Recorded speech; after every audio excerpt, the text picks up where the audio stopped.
So turn with me, if you will, to the book of Nehemiah 4.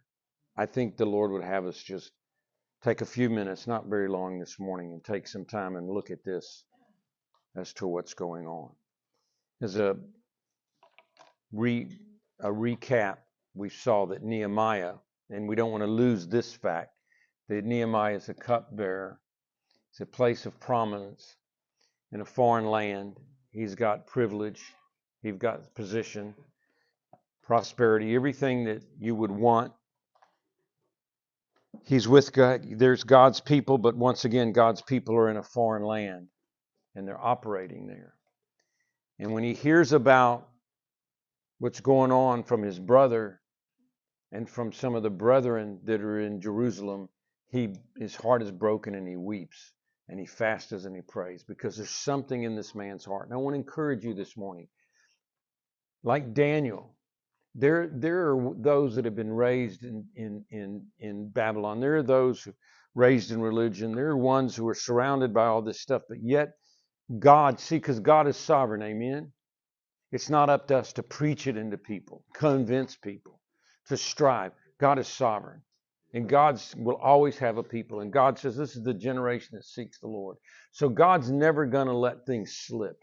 So God had a Daniel in the middle of all that who said, I'm not eating from the king's table. I want to serve God. My windows are open to Jerusalem. And God's got this cupbearer who's, just think about it, one man changes the course of history here in the history of Israel because he says, I want to go back to Jerusalem. Yeah, I want to go back. And so I have hope in that way that God is raising up, especially young men who are saying, there's more, and I want to see that more, and I want to see some restoration. Yes? To what God wants. And so we see that Nehemiah chances his head, so to speak, and goes to the king and requests to go back, and the king says go back. And he goes back and he finds Jerusalem. The walls are broken down. The doors are broken off their hinges. The stones are burned. And yet he goes back to inspire the people because he said, we need to start rebuilding this. And we see that they begin to stand up and they begin to build. And they begin to put things back in order. And we see in the book of Nehemiah, it comes to pass in chapter 4, some of the results of them beginning to just build up this broken down city. But it came to pass when Sanballat heard that we builded the wall, he was wroth and took great indignation and mocked the Jews. And he spoke before his brethren and the army of the Samaria and said, what do these feeble Jews? Will they fortify themselves? Will they sacrifice? Will they make an end in a day? Will they revive the stones out of the heaps of the rubbish which are burned? Now Tobiah the Amorite was by him, and he said, even they which build, if a fox were to go on, he'll break down their walls. So they begin to be mocked immediately. I want you to be clear. This is where Satan begins to focus things. Yeah. Larry was talking the other day, and he said, "Well, Frank, they say that when you're over the target when you begin to get that opposition, right? Now, when we're talking about the opposition, we're talking about, and I'm not going to go into this much this morning, true spiritual warfare." Right? And there's a lot being said about it. The more demonic activity increases, and it increases, the more Satan begins to show his hand and his face, the more the church will begin to pay attention to that and focus on spiritual warfare. And some of it's good, but some of it is just Satan trying to get you all involved in all that kind of stuff. Yeah? I mean, there's Catholic priests that make their whole living and ministry out of exorcisms. And I question all that. Not that I question exorcisms. I believe they're real. But I question what these guys are really up to. Right? Because Satan will get your focus off the Lord and what he's doing to play on all this so-called spiritual warfare. But the spiritual warfare is here. Anything, let's be clear about this, anything that puts Jesus in his rightful place, anything that says, I want God, anything that says, I want to really be on the ground of Jesus, is going to have opposition. Yes? So spiritual warfare, I got up this morning and I had a flat. Satan's really coming against me. Yeah? That's not spiritual warfare. But you set your hand, God wants me to go pray with these brothers or these sisters. This is what God wants more than anything. It doesn't look like much, but this is what he wants. Then you go outside and you find that you've got a flat. Satan's trying to keep you from what God wants. That's what it's after. So we have to see this, that you've got Babylon and you've got the Jews that have settled down there. They have their meeting places. They have the things of God in there. Everything's going on, all this activity. And yet over here, you've got this city that people have forgotten about. It's been burnt down. The stones have been burnt. That's a big deal because do stones burn? Do you know if there are any geologists in this room? Right? In other words, this place has really been ravaged. The walls are down. The doors are tore off their hinges. And this is where he decides to go. And yet these people begin to work. It's one thing to put up a sign out there that says, let's arise and build, and to whoop everybody up into how much money you're going to raise. And you're going to do great things for God, and you're going to build a prayer room. That's how you get people to pray. You build a prayer room. That's how you get people to do this. You build a room for it. This is not what it's talking about. There's no hype here. It's simply, let's get up and let's put our hand to what we're doing. And every family began to build a portion of the wall. That's families working together. Yeah. Not like we have today. It says in the prophets where it says that the women sacrifice to the Queen of Heaven and the men know it is so.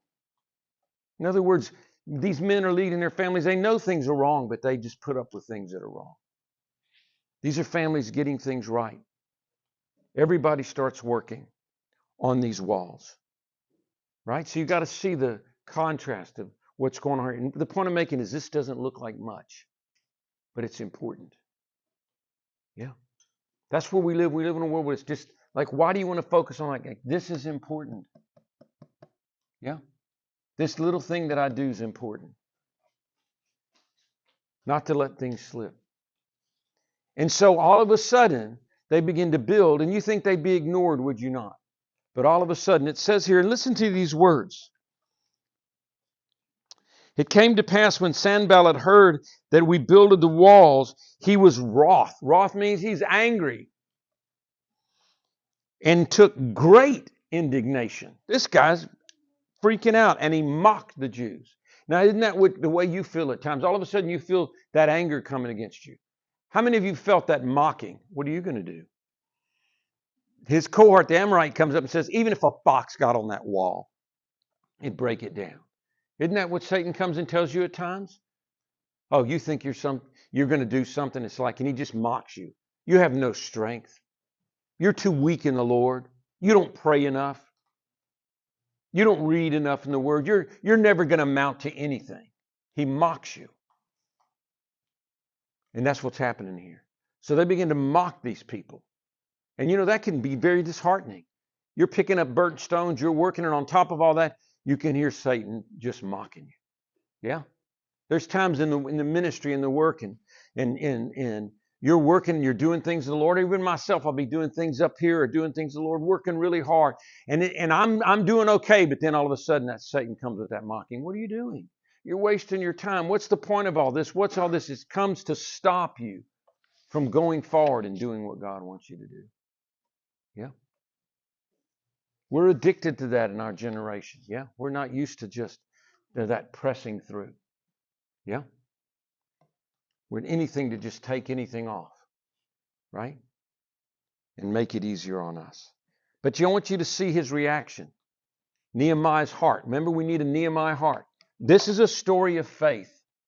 You want to preach great faith, and there is great faith in preaching Daniel, and great faith in preaching David, and great faith of Abraham, the great faith of Moses, the great faith of the Apostle Peter and Paul. But what we're talking about is the great faith that is needed now. And this is what's important, to know what is God saying today.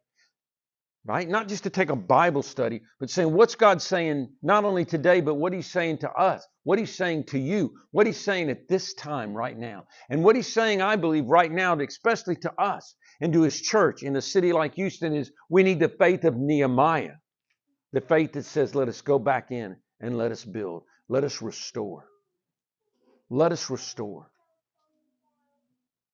It's what God wants. Listen, people come into the kingdom and their lives are a mess. And how many of you know we got to learn to be patient? It takes a long time to get things restored, does it not? But as long as you're on that road. But what grieves me is when I meet people and they say, this guy's got a tremendous testimony. It's 10 years later and his life is still a complete mess. You say, y'all are still just celebrating this testimony when there should be a walk. Now that walk may be difficult and it may take time, but God is a God of restoration. Amen. That's the faith that God wants. And as I said, to look at this generation and look out there and say, can God restore that?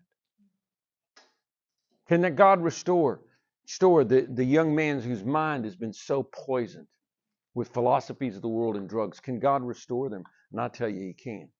Can God restore that girl whose the thought of purity and innocence is so far gone it'll never be recovered? But God can do it. Amen? I'm telling you, God can do it. Not only God can do it, God will do it. And you can feel the forces of Satan hating that. Even hating me saying that. Yes.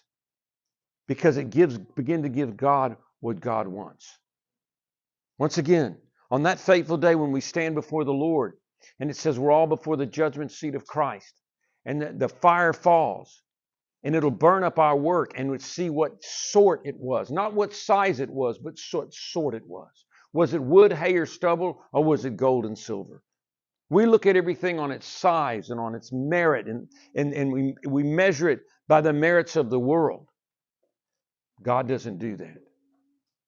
God doesn't measure things. He weighs things. I had an opportunity to be in one of Ravenhill's prayer meetings many years ago. And afterwards, we were standing at the back speaking to him for a minute. And he looked at us and he said, I've got one more book in me. One more book, he said. And it's the judgment seat of Christ. That's what I'm going to write. But he never got to it. He was 82 when we talked to him, and he didn't make it much longer than that before he graduated. But we don't understand that judgment seat of Christ because we want to build what we can see and what we can feel and what we can touch and what we can know. Yeah? And that's not what God's after. That's why we don't understand this at times. That's why there's so much discouragement in the kingdom. Even with some of you, you think, I have my struggles. I have my difficulties. I look around and others are doing better. And what's the point of it? But yet if your heart is on the right ground, it's location, location, location, location. It's all location. It's like, well, that person looks like they're doing better, and that person's got a great ministry, or that person seems to be prospering, or that person seems to be successful even in their ministry. But what ground are they on? It's all about the ground. Amen? God made this earth real estate, did He not? He made this earth and this real estate, and He didn't just want it to be some beautiful showpiece He could look at. He wanted a creature He could interact with, a creature that was made in His image, and He puts man on this earth, to possess this real estate. And man deeds it over to Satan. And God wants it back. We don't understand that. God's like, He's interested in Jerusalem. It's like you're interested in this broken down wall, these burnt stones, this door that's off the hinges, this poor little family that's trying to keep it together, but their heart is to work. You're interested in this. He's very interested in that. He's very interested in that. Because it's His heart. Yeah? It's His heart. And yet Satan comes against that. Now let us see his response in verse 5. Verse 4. Hear, O Lord, for we are despised, and turn their reproach upon their own heads, and give them for a prey in the land of captivity. And cover not their iniquity, and let not their sin be blotted out from before Thee, for they have provoked Thee to anger before the builders. Amen? I love that line. So built we the wall, and all the walls were joined together unto half thereof, and the people had a mind to work. But it came to pass when Sanballat and Tobiah, the Arabians and the Amorites and the Ashdodites, heard that the walls of Jerusalem were made up, and that the breaches began to be stopped, that they were very wroth. This is what makes the devil mad. Amen? Is that things are going on. But he prays and says, God, we're not going to stop. It reminds me of in the book of Acts 20, when Peter and John, when they healed that man at the temple's door. And they bring them before the Pharisees. And the Pharisees said, we told y'all to stop to stop preaching in the name of Jesus. And they began to threaten them. Do you know what threats are? Any of you ever had threats? Yeah? That's all Satan will do is threaten. When we were overseas, we used to get threats. Threats from the letters, threats from everything. I preached just on the correction of God once. I would preach, God wants to correct us. Somebody reported us to child services. We got threatening letters that simply threatened us. The letter starts off telling us all these things, and it ends with, now it's possible that all this is just somebody bringing a false accusation, but it's like, then why did you threaten me for 2 or 3 paragraphs? Because it's to make you stop. And sometimes you get stopped by the threat. It's going to be too tough tomorrow. You're going to be broke. This is going to happen. Just by those threats, he wants to stop us. But our God is with us. Amen? So they threatened him. And they took notice that these apostles had been with Jesus. They knew they'd been with Jesus. Here's the key. I've been to Bible school. I've been to here. I've been to there. I went to this conference. I did this. I don't care about any of that. Tell me if you've been with Jesus. Give me a man who spent some time with Jesus. How many of you ever started your day with such a beautiful time with Jesus? And then all of a sudden, on the way to work, or you get to work, and all of a sudden it's like, boom. Man, now you laugh. It happens to all of us. All of a sudden it's like, wow. I had such a sweet time with Jesus, and all of a sudden I get to work, and sister so-and-so or this person or that person, man's making my life difficult. And you begin to even react in the wrong way. And you begin to beat yourself up the rest of the day instead of realizing, no, I had a beautiful time with the Lord. Satan ain't happy about that. But what I tell you is better to start your day like that. At least you know you're over the target. Amen? So they tell him, they threaten him, don't you speak in his name anymore. And Peter says, you answer us. Is it better for us to obey God or to obey man? And when they threatened them some more, because they told him, they said, we cannot but speak the things that we've seen and heard. Did you hear that? That's the difference.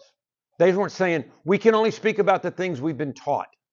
We can only think about the things that the preacher told us. They said, no, we can only talk about what we've seen and we've heard. And once again, that's the kind of preachers we need. Preachers who've heard something from God.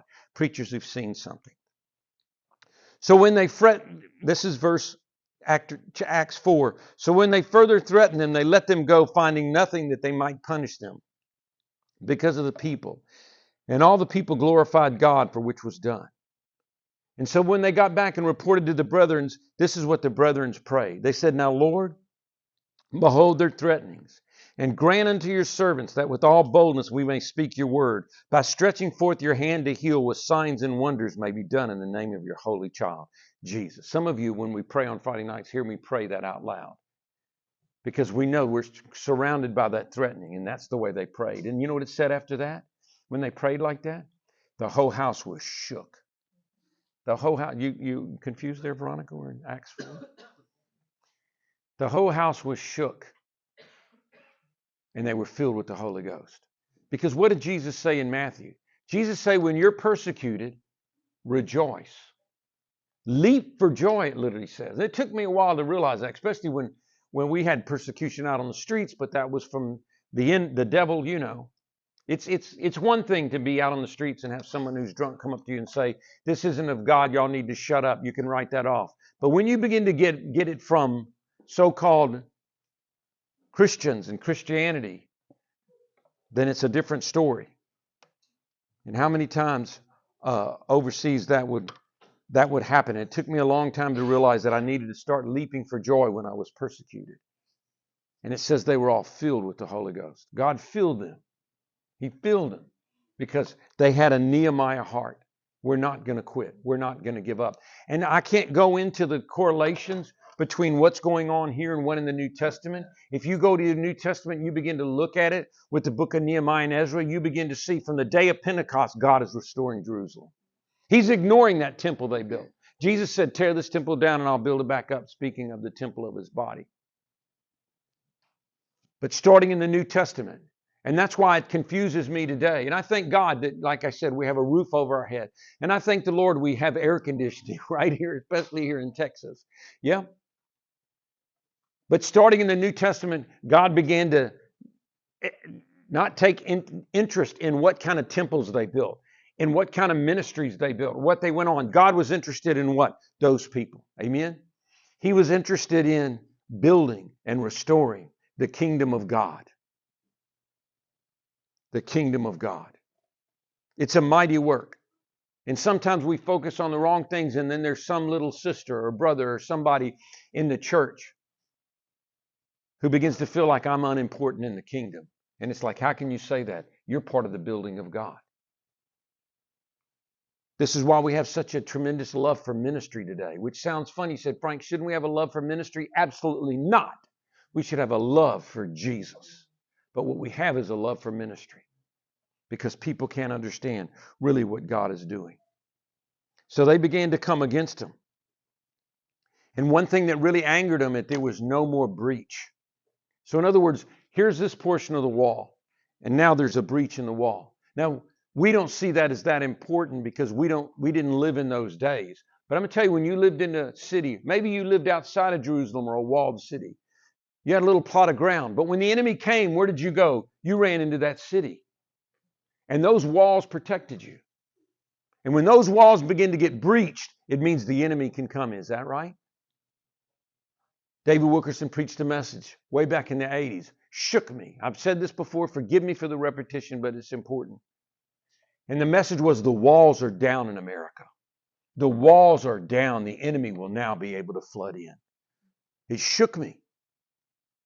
It shook me because we never had any foreign boots on our soil. We were preserved, just like England. Even though Hitler came that close to crossing that channel, I've crossed the English Channel many times. And the shortest crossing in a hovercraft takes you 55 minutes. Hitler could look across and almost see England. But God kept him from going across there. They had bombs fall on them. Thousands died, but they never crossed over. And one reason was because even though, I'm not saying Churchill was a Christian, for he was not, but still they would call days of prayer. They'd have Sundays where they were praying, and they had many, some of the authors y'all have been reading were alive during that time, praying.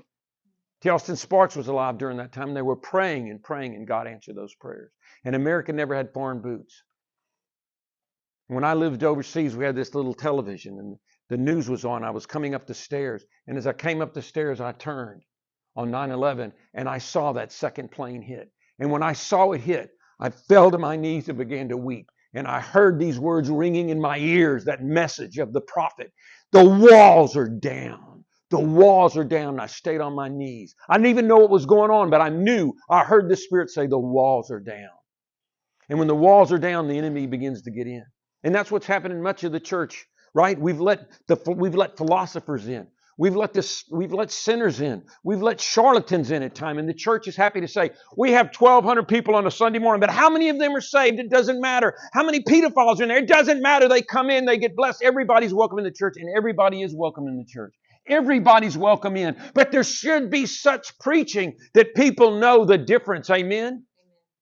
They know, they should sit there and know, I cannot comfortably continue to come to this place and live in outright rank sin.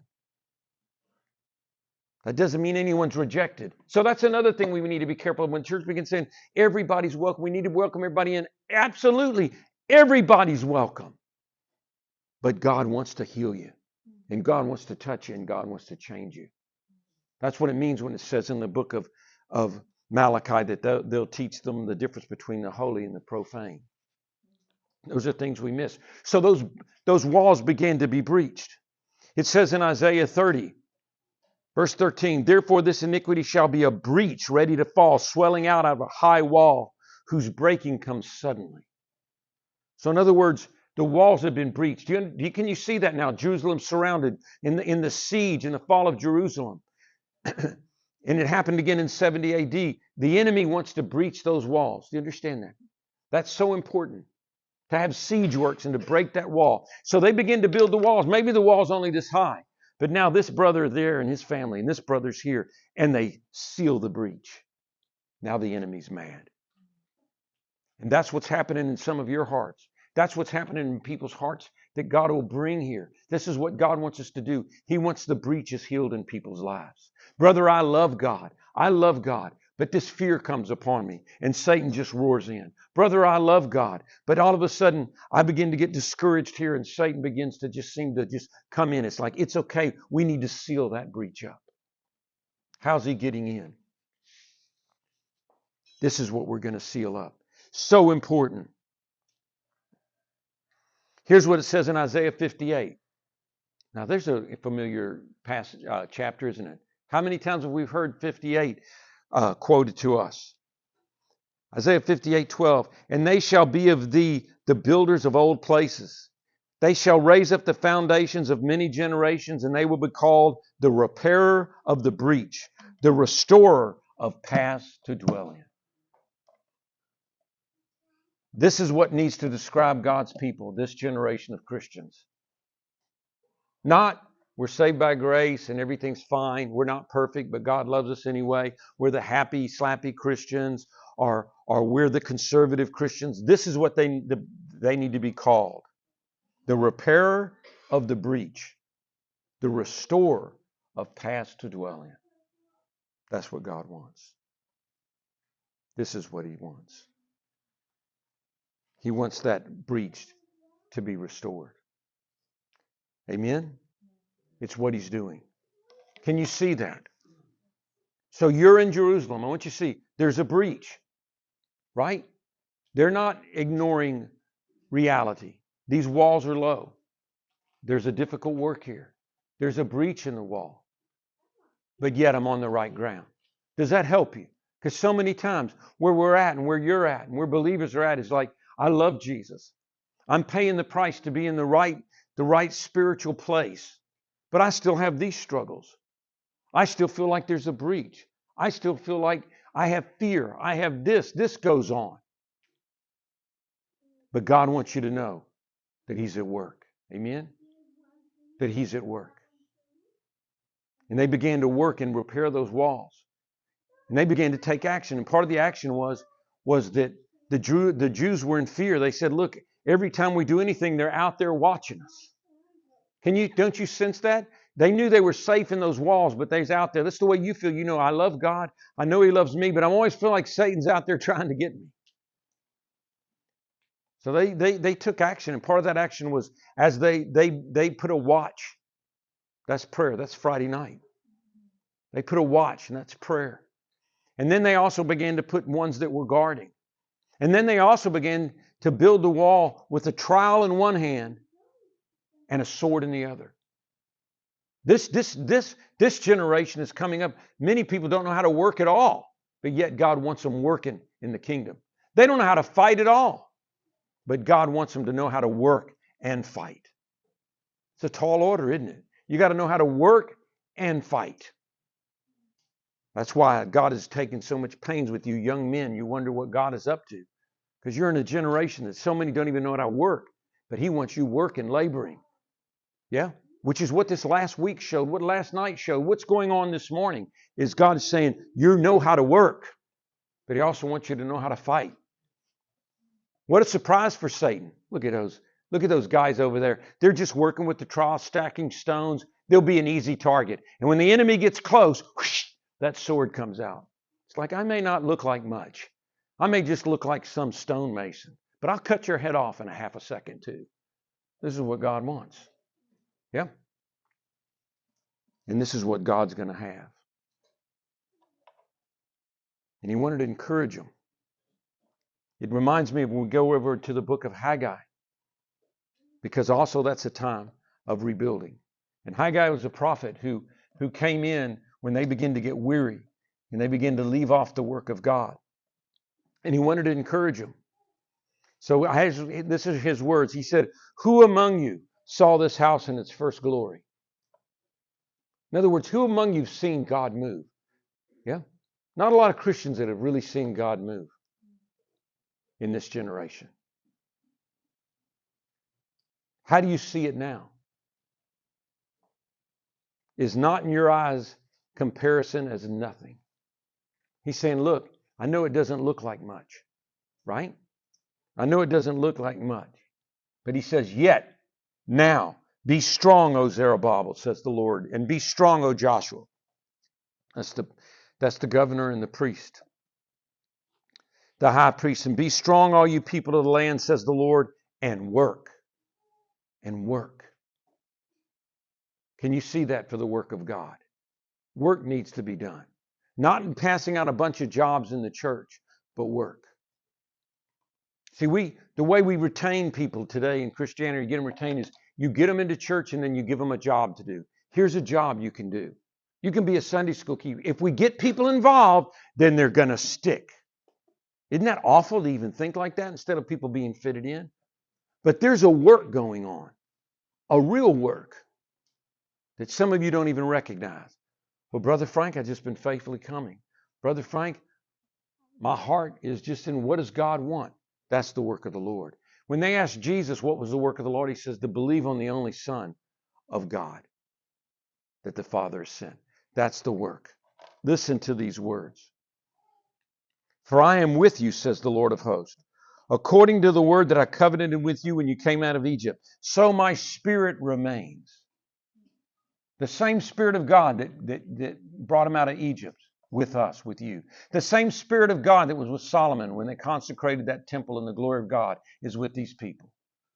God has not taken his Spirit away. And he tells them to fear not. For thus says the Lord, yet once, in a little while I will shake the heavens and the earth and the sea and the dry land. And I'll shake the nations, and the desires of all nations will come. And I will fill this house with my glory, says the Lord. God's shaken things before, has he not? He's fixing to shake again. He's fixing to shake. You say bad things are bad in America, God's judgment. Yeah, but we still live in more luxury and prosperity than anybody else in the world. Yeah. We're praying for Alfredo and his house being gone. Oscar sent me a video. Oscar lives in a stucco house, and Oscar's is not anyway from a prosperous man, even in Honduras, quite poor actually. But at least he's over the years been able to put brick in. There was nothing left of Alfredo's house because all it was old wood and sheet metal for roof. So all that was left was just stacks of sheet metal. So we're still living so much better, but God's fixing to shake. And when he shakes, it's a good thing because he's shaking so the nations will begin to come to him. When he shakes, people are going to get saved. Yeah. But he wants, where are they going to go? Where are they going to go? I heard it say years ago, a preacher said, I heard him say, everybody wants revival. We do not need revival of what we have. We don't want to revive of what we have.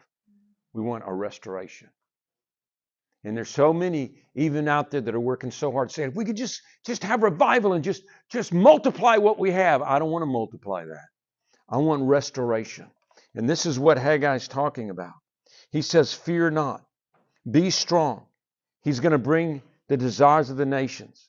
The silver is mine and the gold is mine. What is he telling them?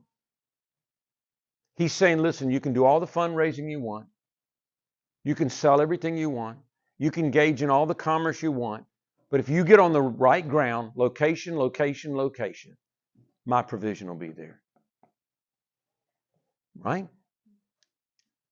God's people will be willing. Let me tell you something. If you look at the restoration in Hezekiah, you look at the restoration in Nehemiah and Ezra, these people had a heart to give.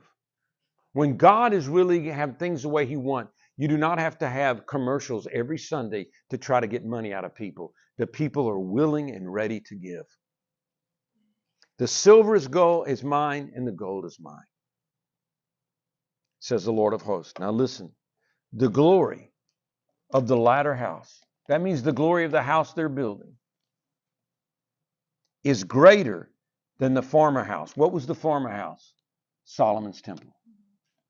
You read about Solomon's temple. You read about the basin of bronze held up by the bulls. You read about all that went on, the timber they got from Lebanon, all that. It was gorgeous. That temple was magnificent. And Haggai is looking at them, propheting, saying, you see this? Jerusalem? You see how it looks like nothing? He says the glory here is greater than the glory there. The glory of the latter house will be greater than the former house, says the Lord of hosts. And in this place I will give peace, says the Lord. And is that not what happened? I don't have time this morning. I was actually going to be a shorter message, and I'm going to wrap up in a minute, but I get up here, I get so excited. Because you know, when you're studying a message like this, when God puts something like this in your heart, it's like a box. And you're reading all the outside things, but God's like, when you begin to preach, I'm going to open up more. And so sometimes when I'm standing up here, more is getting opened up, and I have to try to contain myself. But there's so much here because that's what happened in the New Testament. They had the temple. They had the Pharisees. They had 430 years to get it right. Right? 430 years, like we've had even in America. We've had the last 40 or 50 years to just custom make all our Bible studies and all our children's churches and all our everything. Every time you talk to somebody, they'll tell me their formula. This is the way you do it, and this is how we do it, and this is how we go. It's not been a good thing. That's where it was in the New Testament. They had the temple, they had everything. And all of a sudden on the day of Pentecost, God begins to build again. And the glory, see, this is what we're not used to.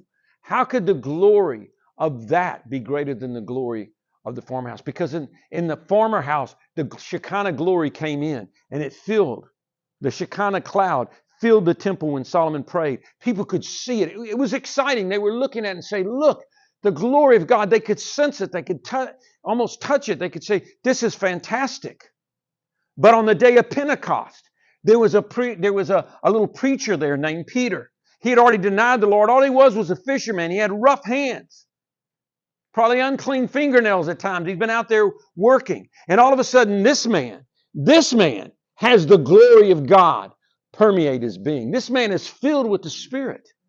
There's a greater glory. When those people prayed in the book of Acts and said, Lord, behold, they're threatening.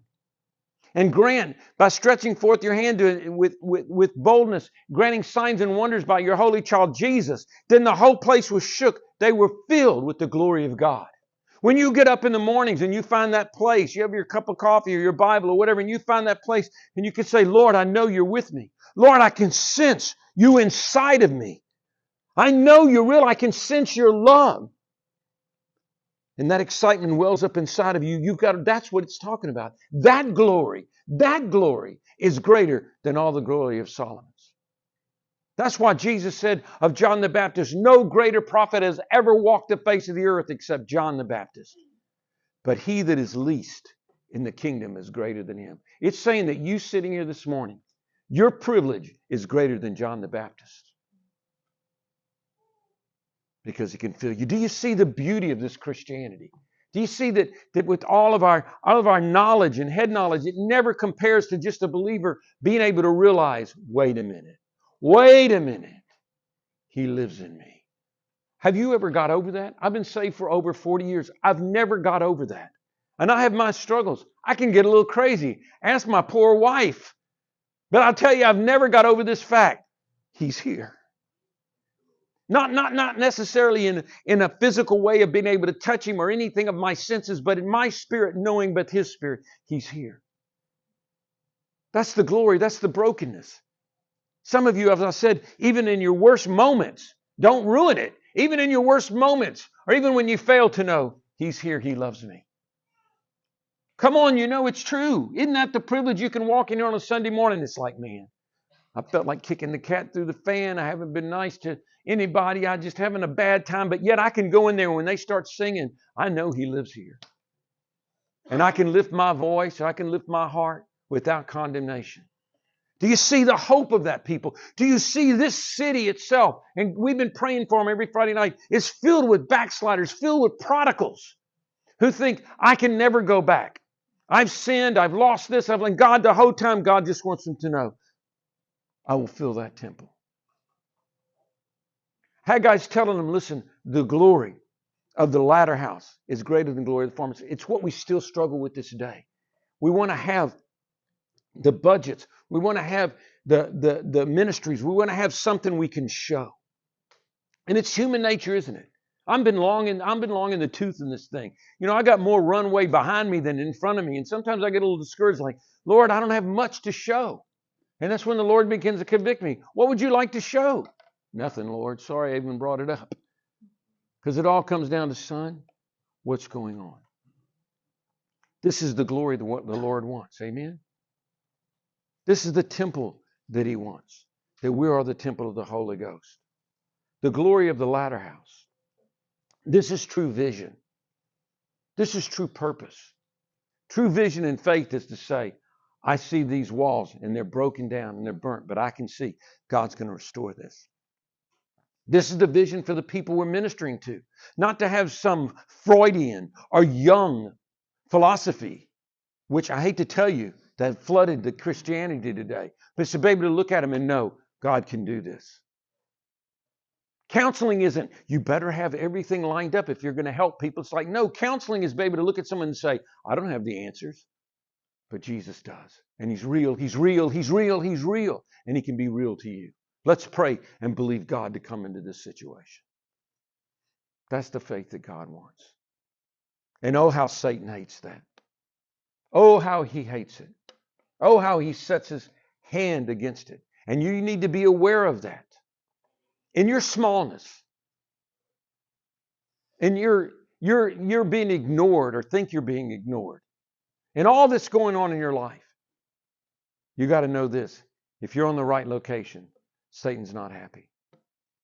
So that's why the apostle said, don't count it strange when trials come to test your faith. Right? We get so surprised. We're like, what's going on? I'm so confused. And we need to realize, of course, Satan is coming after you. For this. For restoration.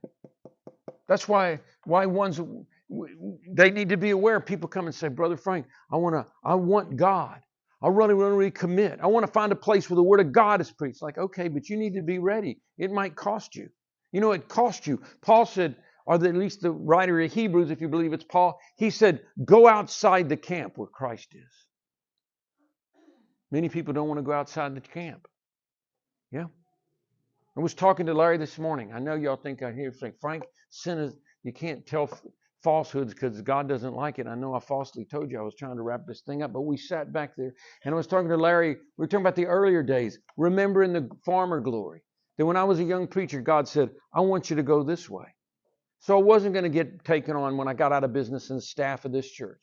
And I was going to turn down these different churches that wanted me to be their evangelist and all that. I had no idea where God was taking us in a blowing wilderness. But God said, I want you to go this way. So God taking us in a different direction for what He wanted, for where He wanted to go. Yes? And that we not be caught unaware and say, what's going on, Lord? Satan's not happy about those things because God wants us on His ground. Location. So I want to encourage you this morning that the glory of the latter house is greater than the former house. Like I said, not many are willing to pay that price to go outside the camp. All those years ago, God took us outside the camp. Yeah, you know, when I left my business, I thought I was going to go from business, successful business, I was going to get rid of all that, and then go into successful ministry. And it was the complete opposite. Because God was like, I want you to come outside the camp. And this is what God is doing. Yeah.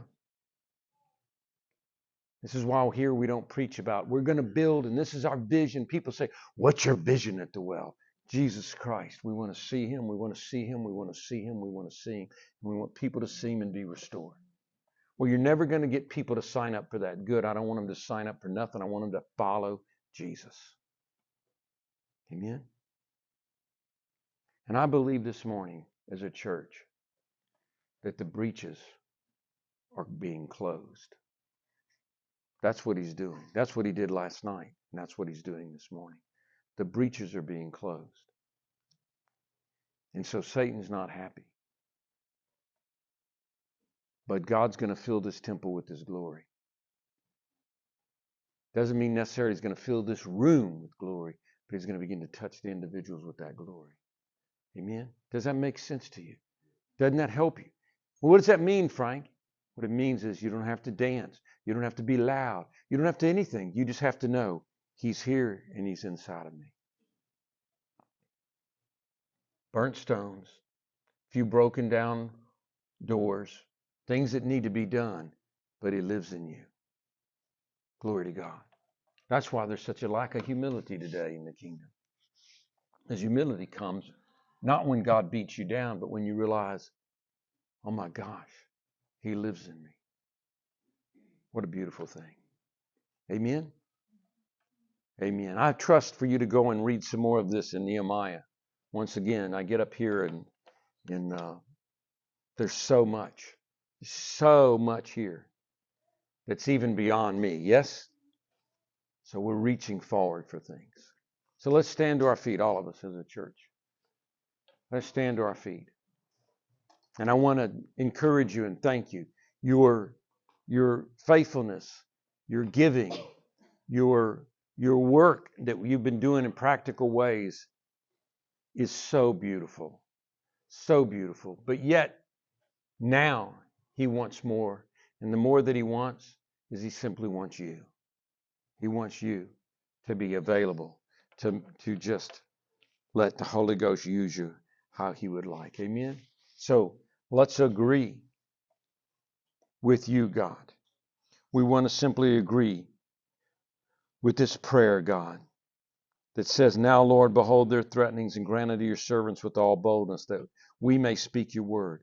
And stretch forth your hand to heal with signs and wonders. They may be done in the name of your holy child, Jesus. And Father, we agree that the glory of the latter house shall be greater than the former, says the Lord.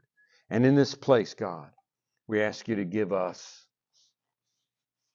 peace. Amen? Amen. Well, thank you for your patience. Thank you for last night. And I want you to dwell on these things. Amen?